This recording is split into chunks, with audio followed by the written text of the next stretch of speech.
Welcome to 95 news. ప్రతిక్షణం ప్రజాక్షేమం కోసం బులెటిన్ల ముందుగా హెడ్లైన్. వడ్లమూడి సంఘం డైరీ వద్ద పోలీసుల మోహరింపు. అనుమతి లేకుండా వెళ్లనీయమని అడ్డుకున్న భద్రతా సిబ్బంది.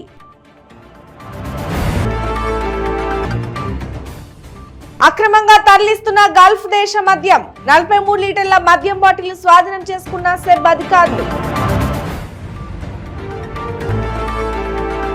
బీజేపీ, బీఆర్ఎస్, ఎంఐఎం పార్టీలు ఒకటేనన్న హమ్మర్ ఇస్లాం. నర్సాపూర్ కాంగ్రెస్ పార్టీ అభ్యర్థి ఆవుల రాజిరెడ్డికి మైనార్టీల మద్దతు. పార్వతీపురం మన్యం జిల్లాలో ఘోర విషాద ఘటన.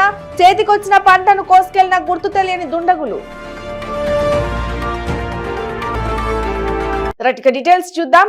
గుంటూరు జిల్లా చేబ్రోలు మండలం వడ్లమూడిలోని సంఘం డైరీ వద్ద పోలీసులు మోహరించారు. శుక్రవారం నాడు సంఘం డైరీలోనికి వెళ్లేందుకు పోలీసులు ప్రయత్నించారు. అనుమతి లేకుండా వెళ్లనీయబోమని డైరీ భద్రతా సిబ్బంది పోలీసులను నిలువరించారు. ఈ నెల 15న జరిగిన ఘర్షణలో ధూళిపాల సహా మరికొందరిపై హత్యాయత్నం కేసు నమోదైన విషయం తెలిసిందే. కేసు విచారణ కోసం డైరీకి వచ్చినట్లు పోలీసులు చెబుతున్నారు.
నెల్లూరు జిల్లా కోవూరు సమీపంలో జాతీయ రహదారిపై సెబ్ అధికారులు వాహనాల తనిఖీలు చేపట్టారు.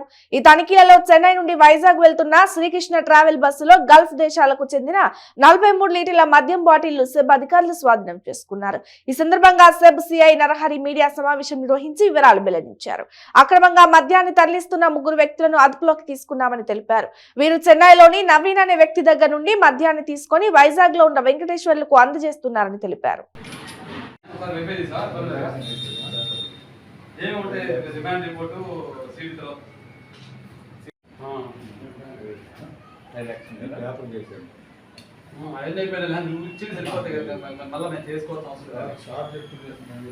కార్తీక్ కూడా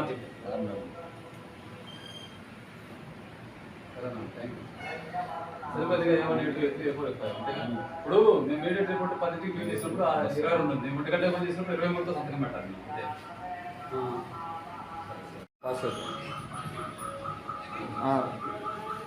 అక్కడ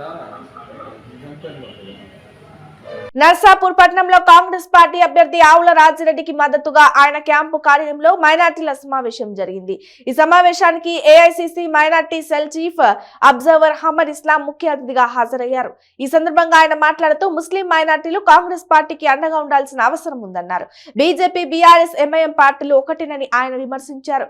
బీజేపీ అధికారంలోకి వస్తే ముస్లిం రిజర్వేషన్లు ఎత్తివేస్తామని కేంద్ర హోంమంత్రి అమిత్ షా పలు ప్రసంగాల్లో మాట్లాడినప్పటికీ బీఆర్ఎస్, ఎంఐఎం నేతలు ఎందుకు మాట్లాడడం లేదని తీవ్ర స్థాయిలో ఫైర్ అయ్యారు. మైనార్టీలకు ఎప్పుడైనా కాంగ్రెస్ పార్టీ మాత్రమే అండగా ఉంటుందని ఆయన తెలిపారు.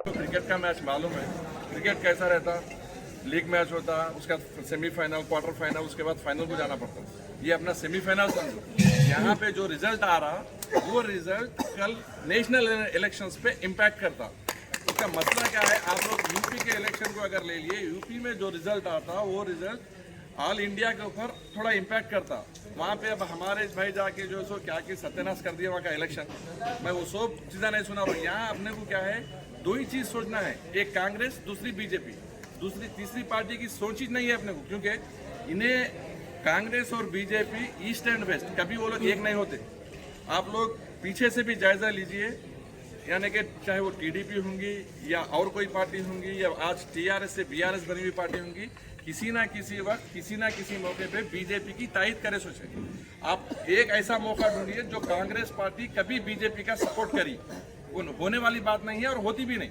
इसलिए मैं क्या बोल रहा हूँ, अगर से आप लोग भाई हम सेंटर के इलेक्शन को नहीं देख रहे हैं, हम क्या एमपी को वोट डाल क्या नको सोचो आप लोग। ये एमएलए का इलेक्शन भी अपने को नेशनल इलेक्शंस पे इम्पैक्ट करता, जिसकी वजह से हमारे को एक ही सोचा है, हम कांग्रेस को डालना है वोट। कांग्रेस को किस वजह से डालना है, हमारे को बीजेपी की मुखालफत करना है, इसकी वजह से कांग्रेस को वोट डाल रहे हैं। और एक बात क्या है, कांग्रेस हमारे को क्या दी, 50 साल से कांग्रेस हमारे को क्या दी, अगरचे वो स्टोरी सुनाने बैठे तो आज का दिन खत्म नहीं हुआ। 4% रिजर्वेशन कांग्रेस दी, हर तरीके के हमारे को आरोग्यश्री का होने दो, या बहुत से मसले मसाइल है, बहुत से फायदे हमारे को कांग्रेस पार्टी करी। लेकिन पीआरएस 100 दिन उपाधि पथकम भी हर कौम को मिला, उपाधि पथकम का भी। अब जिस वक्त पीआरएस पार्टी आ गई, टीआरएस, सबसे पहले हमारे को जो नुकसान हुआ 14% रिजर्वेशन का। हम तो नहीं पूछे 14% रिजर्वेशन, मैं दे तू बोला, दे तू बोलने के हमने 5 साल गुजर के फिर उसके बाद मीटिंग लगा के निर्मल ने जो भाई 14% रिजर्वेशन क्या हुआ, अरे बाबा बोलता, अरे बैठो बैठो तुम्हारे बाप को बोल, तुम बोला भाई हमारी इज्जत उसके पास वही है। उसकी कैबिनेट में देखिए, आज हमारी तरफ से कोई नुमाइंदा बात करने वाला है, एक आदमी भी नहीं मिलता, चाहे वो एमएलए होने दो या मिनिस्टर होने दो। उनको हम मिनिस्टर नहीं बोल सकते। महमूद अली साहब मिनिस्टर नहीं होते, केसीआर के पीए है, 2 काम करते हैं उनको क्या बोलते, इमाम जामिन बनते, रमजान में खजूर खिलाते, वो 2 ही काम के वास्ते महमूद अली साहब है। और एक बात मैं महमूद अली साहब की आपको सुना दूँ, भाई हमारी शरई बातें होने दो या हमारे जो इस्लाम के, हमारे जो मजहब के बातें होने दो, सियासत में लाने की ज़रूरत नहीं है। वो क्या बोले, उमर फारूक रज़ियल्लाहु ताला अन्हु की हुकूमत के बाद अगर से कोई मुसलमानों की तहफ़्फ़ुज़ और मुसलमानों के डेवलपमेंट के वास्ते कोई हुकूमत आई तो वो केसीआर की हुकूमत आई, बोल रहा नाउज़ बिल्ला, वो मुसलमान नहीं होता हूँ। सही बात बोलो, मुस्तफा क्यों नहीं भाई, अरे उमर फारूक किधर, उमर फारूक की जूती नहीं, जूती की धूल के बराबर नहीं है इन्हें केसीआर, उसके बारे में उनकी बराबर नहीं करना, ये हम लोग सोचने की बात है। हमारे दिमागों को जो है ना तब्दील करने की कोशिश कर रहे हैं लोग। एक ही बात जहन में रखो, हमारे को यहाँ पर कांग्रेस को जिताना है। हम आराम से, सुकून से, हमारे तहफ़्फ़ुज़ात, हमारे डेवलपमेंट, हमारी तरक्की के लिए हम कुछ करना चाह रहे हैं। अपना तो हो गया, कल मुस्तक़बिल में हमारे बच्चों की तरक्कियात के लिए हम सोचना है, तो कांग्रेस को वोट दो। और सबसे बड़ी बात मैं ये बता दूं, यहाँ के जो आउला राजी रेड्डी साहब है, आउला राजी रेड्डी साहब इतने अच्छे आदमी हैं, उनके बारे में आप लोग सबको मालूम है, क्योंकि यहाँ पर పార్వతీపురం మన్యం జిల్లా గుమ్మలక్ష్మీపురం గ్రామానికి చెందిన పృథ్వీ అనే రైతు 2.5 ఎకరాల పొలంలో చేతికొచ్చిన ఆర్జిల పంటను గుర్తు తెలియని వ్యక్తులు కోసుకుపోయారని ఆవేదన వ్యక్తం చేశారు. ఈ పంటపై తాను 50,000 పెట్టుబడి పెట్టారని తెలిపారు. పంట కోసుకుపోయిన వ్యక్తులపై చర్యలు తీసుకొని తనకు న్యాయం చేయాలని కోరుతున్నాడు. నా పేరు పృథ్వీ, నాది గుమ్మలక్ష్మీపురం గ్రామం. రేగలపాడు గ్రామం నందు నాకు 2.5 ఎకరాల పొలం ఉంది. ఈ ఏడాది నేను నా పొలంలో ఆర్జిల్ పంట వేయడం జరిగింది. రోజువారీ నా పంటని చూడడానికి వస్తుండగా కోత టైంకి, వచ్చే టైంకి పంట చేతికి అందేలోగే దుండగులు నా పంటని కోసుకుంటూ పోయారు. నా పంటకి నేను 50,000 దాకా మదుపు పెట్టడం జరిగింది. నా కష్టానికి నా డబ్బు పోగా వచ్చే పంట కూడా నా చేతికి అందకుండా పోయింది. దీనిపై నేను ఎలింపేట పోలీస్ స్టేషన్లో కంప్లైంట్ ఇవ్వదలుచుకుంటున్నాను. ఇది నాకు చాలా బాధాకరం.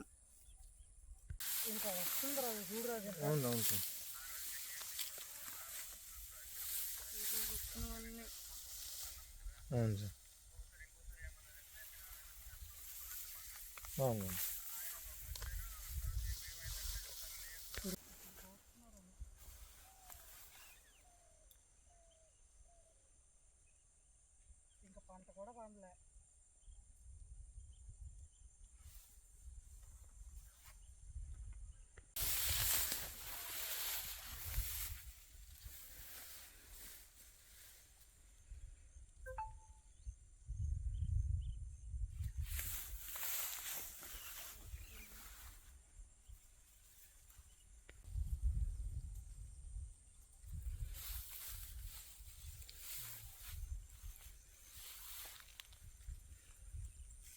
రీసెంట్గా తీసుకోండి సార్.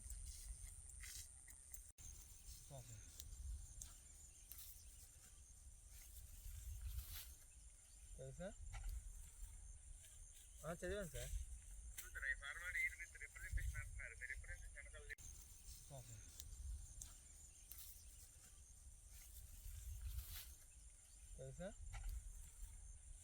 సార్ చదివాను సార్.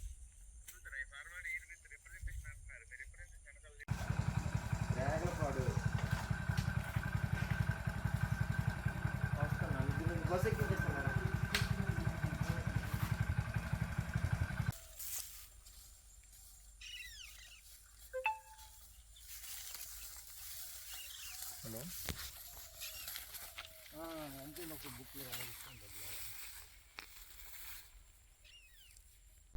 ఎమ్మెల్యే అహ్మద్ బలాలాను జమియత్ ఉలామా ఈ హిందీ కే షఫ్ట్ అహ్మద్ కలిసి ఎన్నికల్లో తమ మద్దతు తెలియజేశారు.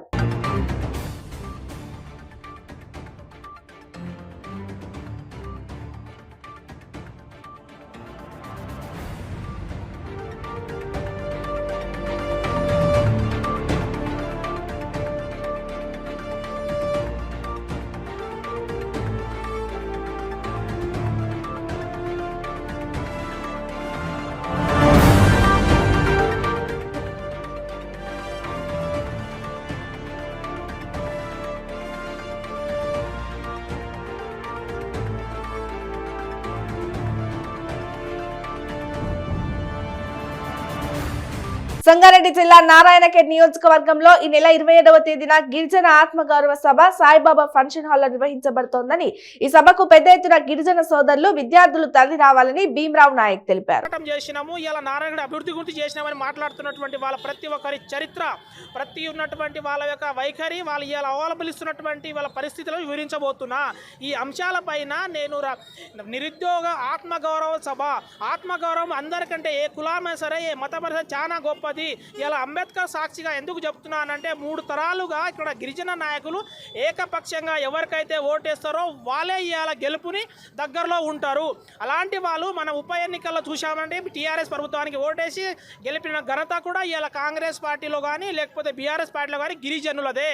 కానీ ఇలా గిరిజనులు నిజంగా అన్ని పార్టీలలో సరిదైన ప్రాధాన్యత ఉన్నదా అనే విషయాలపైన నేను వివరించబోతున్నా. ఇక్కడ ఉన్నటువంటి పార్టీలు ఇప్పుడు నేను దాదాపు ఈ నియోజకవర్గాలలో 40 రోజుల నుంచి తిరుగుతున్నా. అన్ని పార్టీలలో మా సోదరులు, మా మిత్రులు, మా అక్క చెల్లెమ్మలు తిరుగుతూ ఉన్నారు. ఏ పార్టీకి ఎక్కడ గౌరవం ఉన్నది, ఏ పార్టీకి ఏ అక్క చెల్లెమ్మకు ఎక్కడ బువా పెడుతున్నారు, ఏ వర్గానికి ఎక్కడ బువా పెడుతున్నారు. అలాన్నప్పుడు ఇవాళ మనకు పబ్లిక్లో తిరిగేటువంటి మన అక్క చెల్లెలు మన పనులు పెట్టుకొని ఇవాళ ఈ పార్టీ గురించి ఎందుకు ప్రచారం చేయాలి? సో అటువంటి అభ్యర్థులను, ఈ 3 పార్టీల అభ్యర్థుల యొక్క వైఖరిని వివరించబోతున్నా. గిరిజనుల పట్ల, తర్వాత ఎస్సీ ఎస్టీ బీసీ మైనార్టీల పట్ల వారు చేస్తున్నటువంటి ఇలా ఎస్సీ ఎస్టీ బీసీ మైనార్టీలు ఒక సభ పెట్టుకొని మేము మీకు మద్దతు ఇస్తున్నామని క్యాండిడేట్కి ప్రకటిస్తూ ఉన్నారు. దాన్ని సంతోషిద్దాం. కానీ వాళ్ళకి నిజంగా ప్రాధాన్యత ఉన్నదా? ఆ పార్టీలో గతంలో ఉన్నవాళ్ళే కదా, మరి ఆ పార్టీకి పోయి మళ్ళీ ఈ పార్టీలో ఎందుకు వచ్చారు? ఈ పార్టీ నుంచి ఆ పార్టీలో నిజంగానే పార్టీ మారితే వీళ్ళ యొక్క స్థితిగతులు మారుతాయా, వాళ్ళ అభివృద్ధి మారుతాయి? కొడుకుని చూడండి అంటున్నారు. వాస్తవమేనా ఇది? అంటే తండ్రి తప్పు చేస్తేనేమో తప్పు అనాలంట, దాని కొడుకు తప్పు చేయడానికి గ్యారంటీ లేదా మీకు? సో ఇటువంటి వైఖరి. నిన్న ఒక సభ మీద ఒక ఇష్యూ జరిగింది అన్నారు. ఆ సభలో 10 మందిలో ఉన్నప్పుడు ఏదో జరుగుతుంది, దాన్ని భూతద్దంలో పెట్టి చూడాల్సిన అవసరం లేదు. నేను ఒక ఉస్మానియా విద్యార్థిగా, నా మిత్రుడు గోపాల్ ఇలా ఉస్మానియా నుంచి నారాయణఖేడ్లో ఓటర్లను చైతన్యపడదామని వచ్చినాం. ఓటర్లారా ఒకటే కోరుతున్నాను, మీరు ఏది ఐధైర్యపడకండి. ఎవరైతే దొంగలు పార్టీలు మారి అనుకుంటున్నారో ఆ పార్టీలు మారిన వైఖరిని మీ గ్రామాల్లో పెట్టండి. వీడు దొంగ 10 సంవత్సరాలు ఆ పార్టీలో పోయిండు, ఈ దొంగ 10 సంవత్సరాలు ఆ పార్టీలో మారిండు. నేను నిష్కాల్మ కార్యకర్తగా నేను ఇదే పార్టీలో ఉన్నా. ఏళ్ళ వాడు ముందు వరుసలో కూర్చుంటే వాడు ఒక 10,000 2,000 ఇస్తే నువ్వు మారిపోతావా? కానీ ఓటు ఆయుధం నీ చేతిలో ఉన్నది. ఎవరైతే పార్టీ మారి మనల్ని నష్టం చేయాలని చూస్తున్నారో అటువంటి వాళ్ళని మీ గ్రామాల్లో కూడా మీరు ఖండించాలని చెప్పేసి నేను సోదరులకు తెలియజేస్తా ఉన్నాను. ముఖ్యంగా గిరిజన సోదరులు చాలా చైతన్యవంతులు. ఈరోజు 3 ప్రధాన పార్టీలో కూడా మా నిరుద్యోగ విద్యార్థులు ముఖ్యంగా గిరిజనులే పని చేస్తూ ఉన్నారు. 200-500 పని కర్మ ఏం పట్టింది మీకు? మీ ఇంటికి ఓటు రాదా? మీ ఇంటికి లీడర్ రారా? మీరు నిర్ణయించుకోండి. ఓటు నాడు మీకు గుద్దుతే నువ్వు ఇచ్చిన 200 కాదురా నాయన, ఇగో మా గిరిజన సత్తా చూపించాలి. కానీ వాళ్ళిద్దరు 3 దొంగలు వచ్చి పార్టీ మారినంత మాత్రాన మీరు ఎవ్వరు బాధపడకండి. నాకు ప్రతి ఒక్కరు ఫోన్ చేస్తున్నారు, అన్న నిన్న 10 సంవత్సరాలు పోయిండే మన ఇబ్బంది పెట్టిండనా, ఇవాళ వచ్చి సార్ సంఘంలో కూర్చున్నాడే. ఏ సార్ మంచోడు కాదు నాయన. 3 ప్రధాన పార్టీలో కూడా దొంగలు ఉన్నారు. ఆ దొంగల సంగతి 22 తెలియజేస్తా ఉన్నాను. సికింద్రాబాద్ నియోజకవర్గంలోని తార్నాక వడ్డేర బస్తీలో ఎమ్మెల్యే అభ్యర్థి ప్రకాష్ ఆధ్వర్యంలో ఆర్ఎస్ ప్రవీణ్ కుమార్ పుట్టినరోజు సందర్భంగా అంబేద్కర్ విగ్రహానికి పూలమాల వేసి ప్రకాష్ చేతుల మీదుగా కేక్ కట్ చేశారు. అనంతరం డోర్ టు డోర్ ప్రచారం చేయడం జరిగింది. ఈ కార్యక్రమానికి సికింద్రాబాద్ నియోజకవర్గ నేతలు మహేందర్, నర్సింగ్, చైతన్య తదితరులు హాజరయ్యారు.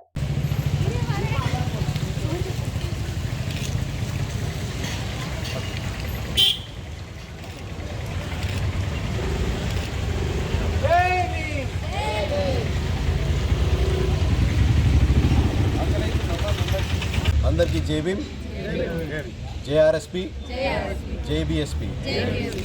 ఈ మధ్యాహ్న సమయంలో మనము ఒక ఎలక్షన్ కోసం క్యాంపెయినింగ్ కోసము ఈ మాణికేశ్వర నగర్లో డాక్టర్ బాబాసాహెబ్ అంబేద్కర్ విగ్రహం దగ్గర డాక్టర్ ఆర్ఎస్ ప్రవీణ్ కుమార్కి బర్త్డే కేక్ కట్ చేయడం జరిగింది.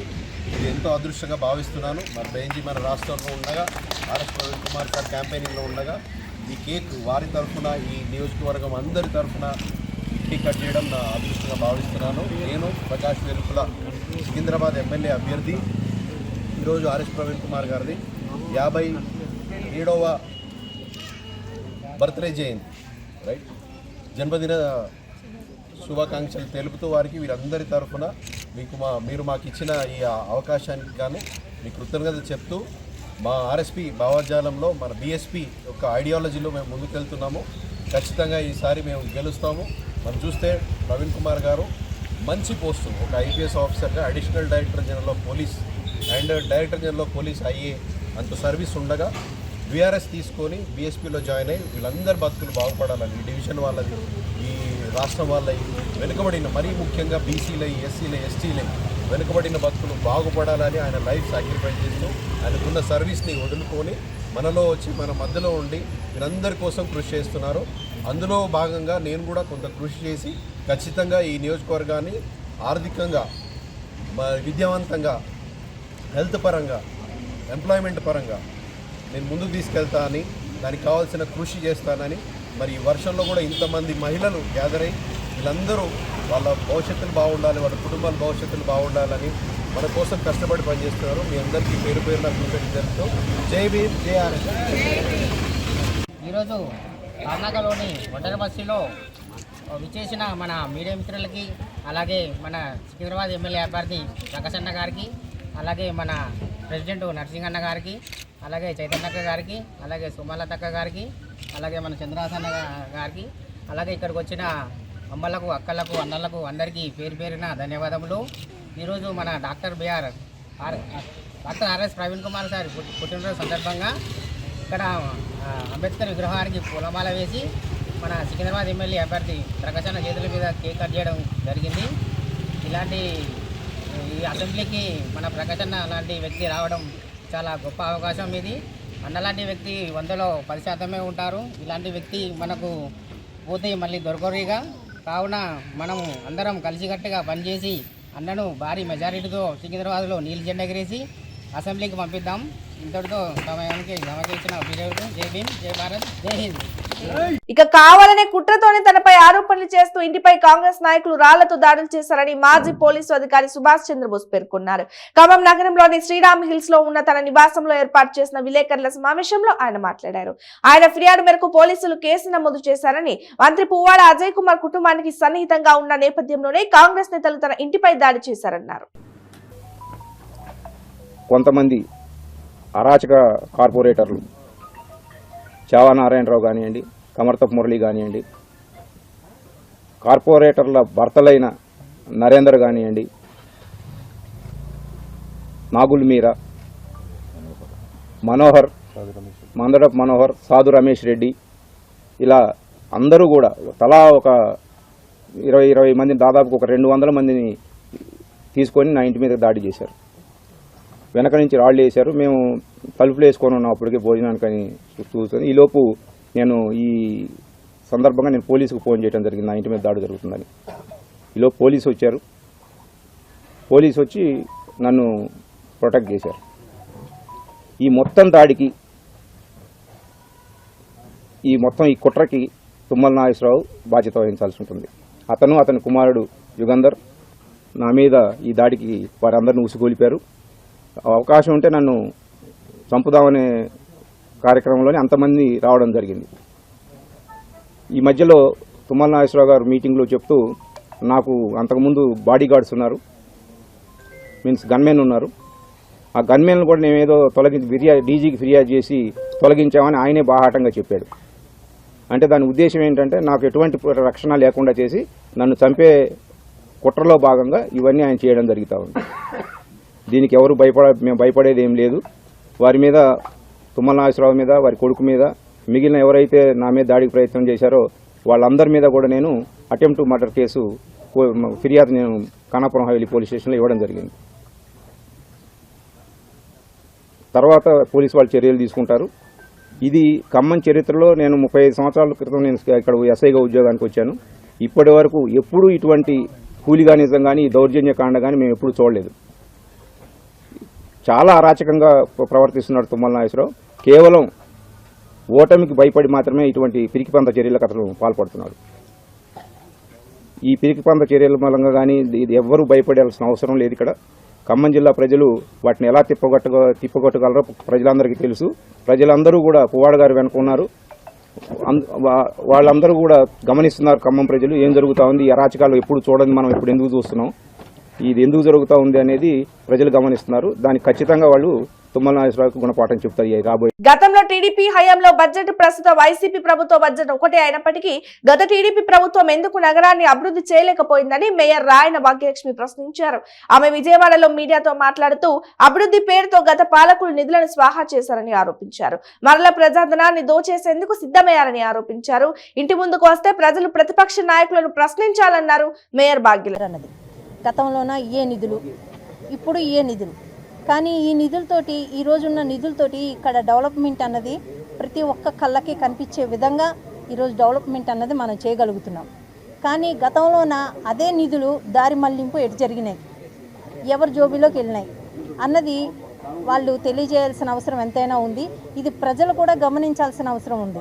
ఎందుకంటే గత 5 ఏళ్ల కాలంలో ఒక రోడ్డుకు నోచుకోలేదు విజయవాడ నగరం, ఒక వాటర్ ట్యాంక్ నోచుకోలేదు, ఒక సైడ్ రైలు నోచుకోలేదు, ఒక వాటర్ సప్లైకి నోచుకోలేదు. ఇంత కార్పొరేషన్ నిధులు కానీ, లేకపోతే ఫైనాన్స్ కమిషన్ నిధులు కానీ, లేకపోతే రాష్ట్ర ప్రభుత్వం ఇచ్చే నిధులు కానీ ప్రతి ఒక్క రూపాయి ఎటు మళ్ళింది, ఎవరి జోబీల్లోకి వెళ్ళింది అన్నది రాబోయే కాలంలో ఎవరైతే మళ్ళీ పగట వేసగాళ్ళలాగా మళ్ళీ ముసుగులేసుకొని మళ్ళీ మేము మంచి పాలన మీకు అందజేస్తామని చెప్పి మళ్ళీ వస్తారో వాళ్ళకి అడగాల్సిన అవసరం ఎంతైనా ఉంది ప్రజలకి.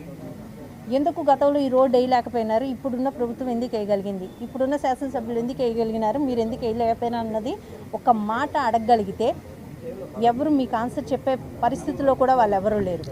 ఎందుకంటే వాళ్ళ 5 ఏళ్ల కాలంలోన అభివృద్ధి అన్నది శూన్యం, సంక్షేమం అన్నది శూన్యం, ప్రజలు మంచి చెడ్డ అన్నది శూన్యం. అందుకే వాళ్ళు 23కే పరిమితమైనారు. రాబోయే కాలంలో ఈ 23 కూడా కనబడకుండా పక్కనే ఉన్న తెలంగాణలో ఎలా తరిమి కొట్టారో ఆంధ్రప్రదేశ్లో కూడా వాళ్ళని అలాగే తరిమి కొడతారని తెలియజేస్తుంది. బులెటిన్ ముగించే ముందు హెడ్లైన్స్ మరోసారి. వడ్లమూడి సంఘం డైరీ వద్ద పోలీసుల మోహరింపు, అనుమతి లేకుండా వెళ్లనీయమని అడ్డుకున్న భద్రతా సిబ్బంది.